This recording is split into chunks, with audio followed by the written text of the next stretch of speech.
Assalamualaikum warahmatullahi wabarakatuh. Saya Juliet Nasari dengan NPM 1804040109 jurusan Ekonomi Syariah.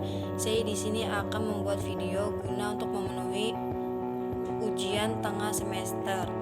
Yang pertama itu jelaskan bentuk kepemilikan perusahaan. Itu ada yang pertama, kepemilikan tunggal adalah bisnis yang didirikan, dimiliki, dioperasikan, dan dibiayai oleh satu orang. Yang kedua, kemitraan adalah asosiasi dua atau lebih individu yang setuju untuk menjalankan bisnis bersama. Yang ketiga, perusahaan merupakan badan hukum yang tunduk kepada hukum negara, di mana ia dibentuk di mana enggak untuk beroperasi sebagai bisnis dikeluarkan oleh pihak negara. Yang keempat itu ada bentuk organisasi bisnis khususnya.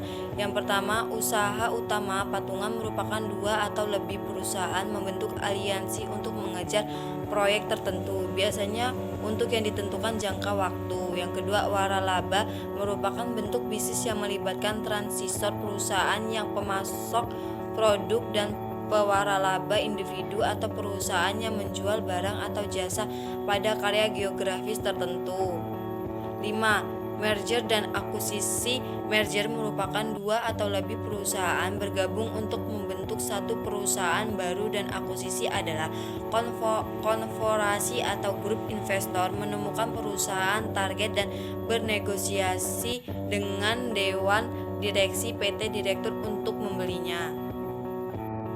Nah, yang kedua itu berdasarkan penjelasan dalam video materi motivasi merger dan akuisisi. Jelaskan apa motivasi merger dan informasi bahwa Otoritas Jasa Keuangan atau OJK mendukung rencana Kementerian BUMN untuk melakukan merger atau penggabungan 3 bank BUMN syariah, yaitu PT Bank BRI Syariah, PT Bank BNI Syariah, dan PT Bank Syariah Mandiri. Motivasi mergernya menurut Ketua Dewan Komisioner OJK Winbos Santoso mengatakan sangat mendukung upaya merger dan akuisisi di industri perbankan nasional karena akan meningkatkan efisiensi dan daya saing. Hal ini dirasa selaras dengan tujuan OJK untuk membangun industri perbankan yang sehat, memiliki daya saing, dan bisa memberikan kualitas layanan yang lebih baik, serta untuk memberikan kontribusi terbaik dalam pembangunan ekonomi.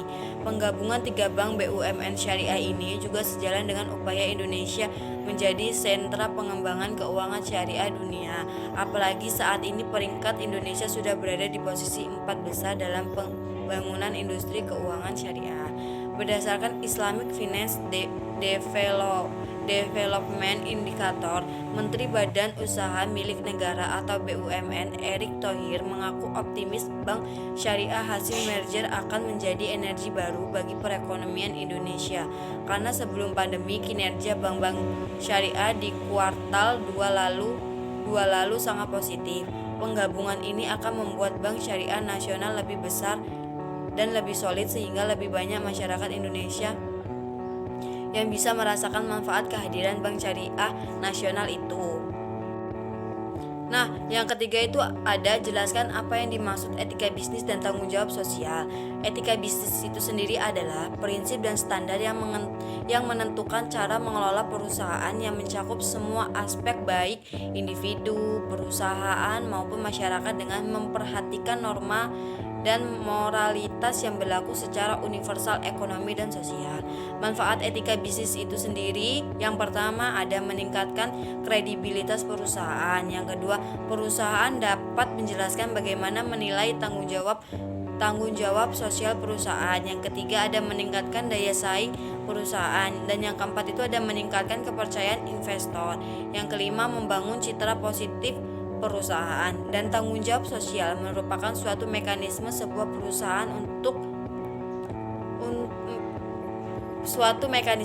perusahaan untuk secara sadar mengintegrasikan perhatiannya terhadap lingkungan sosial ke dalam operasi dan interaksinya dengan stakeholder yang melampaui tanggung jawab sosial, khususnya di bidang hukum. Nah, yang keempat itu ada Ada pernyataan bahwa tanggung jawab sosial atau SCR merugikan bagi perusahaan karena dapat mengurangi profit dan membutuhkan biaya yang besar. Apakah Anda setuju dengan pendapat tersebut? Jelaskan alasannya menurut saya tidak setuju bahwa tanggung jawab sosial atau SCR merugikan bagi perusahaan karena dapat mengurangi profit. Tetapi saya setuju dengan pernyataan bahwa tanggung jawab sosial atau SCR membutuhkan biaya yang lebih besar. Memang untuk melakukan kegiatan SCR, perusahaan akan mengeluarkan biaya yang lebih besar. Tetapi dengan diterapkannya SCR dalam sebuah perusahaan akan mengurangi biaya yang dikeluarkan untuk pemasaran produk dan menggantikannya dengan biaya SCR. Walaupun biaya SCR yang dikeluarkan pada awalnya merupakan biaya penanggung jawab perusahaan terhadap lingkungan sekitar, tetapi tidak dapat kita pungkiri bahwa kegiatan SCR tersebut juga telah membentuk brand image perusahaan di mata masyarakat luas yang nantinya akan berpengaruh terhadap kegiatan promosi perusahaan dan akhirnya akan meningkatkan penjualan perusahaan tersebut. Oleh karena itu, perusahaan akan mengurangi biaya operasi perusahaan. Untuk itu, SCR tidak mengurangi profit perusahaan. Justru dengan dikeluarkan biaya yang besar untuk SCR akan meningkatkan penjualan perusahaan tersebut dan akan menambah keuntungan yang besar terhadap perusahaan. Nah, cukup sekian video singkat dari saya. Kurang lebihnya saya mohon maaf dan saya ucapkan terima kasih.